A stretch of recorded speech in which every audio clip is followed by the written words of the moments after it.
Halo semuanya, perkenalkan nama saya Adara Febrita Gian Rohmanita. Saya dari SMP Pangudi Luhur Bintang Laut Surakarta.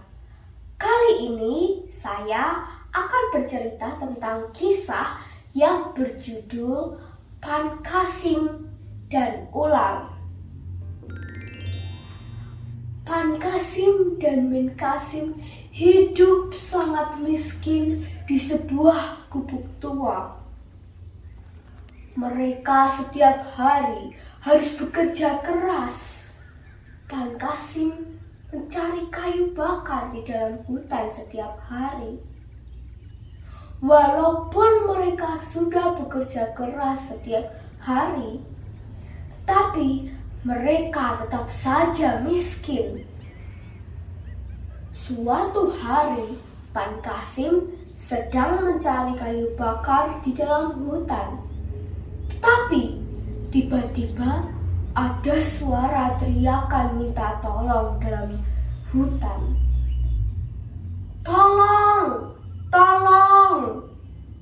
Pan-Qasim pun mencari sumber suara itu. Dan ternyata itu berasal dari ular yang tertimpa pohon yang tumbang.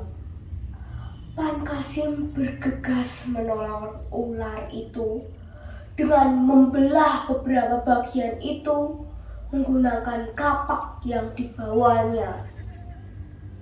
Akhirnya ular pun terbebas. Kata ular kepada Pan-Qasim, "Terima kasih Pak, engkau sudah mau menolongku. Sekarang pulanglah dan lihatlah apa yang telah kuberi kepadamu sebagai imbalan." Pan-Qasim pun bergegas pulang ke gubuknya. Tetapi apa yang dia dapati? Ia mendapati rumah yang sangat megah. Istrinya menyambutnya dengan wajah yang berseri-seri. Ia tampak sangat cantik dengan gaun yang bagus. Singkat cerita, mereka pun hidup terjamin. Makanan selalu tersedia tanpa mereka harus bekerja keras setiap hari.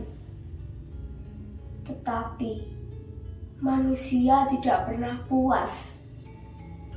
Men-Qasim dan Pan-Qasim ternyata ingin menjadi seseorang yang lebih kaya lagi dan menjadi orang yang terkaya di daerah itu. Pan-Qasim pun meminta kepada ular dan akhirnya dikabulkan oleh ular. Pan-Qasim dan Men-Qasim menjadi orang yang terkaya di daerah itu. Mereka disegani oleh semua rakyat.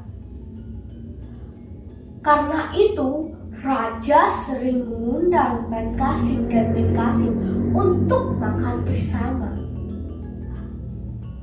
Tetapi Men-Qasim dan Pan-Qasim iri melihat gaya hidup raja yang sangat hebat. Pan-Qasim pun kembali meminta kepada sang ular untuk mengabulkan permintaannya menjadi seorang raja. Ular pun mengabulkannya. Pan-Qasim menjadi raja dan Men-Qasim menjadi permaisuri. Hari demi hari terlewati, Pan-Qasim dan Men-Qasim bertemu dengan raja-raja yang lebih hebat dan lebih kaya. Mereka kembali iri. Pan-Qasim kembali menemui sang ular. Ia berkata, "Maafkan aku sahabatku, tetapi bisakah engkau menjadikanku seorang penguasa dunia?" Kali ini ular sangat marah. Ular pun berkata, "Hei Pan-Qasim, kau sudah kujadikan seorang raja, tapi kenapa engkau masih menginginkan yang lebih?" "Oh, Aku tahu apa yang lebih baik untukmu. Pan Qasim masih tidak menyadari akan kemarahan ular. Pan Qasim pun bergegas pulang dengan rasa yang bahagia. Sampai di rumah, apa yang ia dapati? Ia mendapati gubuk yang dulu ia tinggali lagi. Istrinya menyambutnya dengan berurai air mata.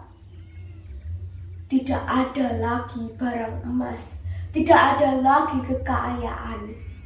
Kekayaannya hilang tanpa jejak. Pan Qasim dan Men Qasim harus bekerja keras setiap hari lagi. Pan Qasim dan Men Qasim hanya ada penyesalan dalam diri mereka. Hikmah yang bisa kita ambil dari cerita ini adalah kita harus selalu bersyukur akan apa yang kita miliki sekarang, dan kita tidak boleh iri dengan orang lain. Dan itulah cerita dari Pan Qasim dan ular. Sekian cerita Adara. Terima kasih.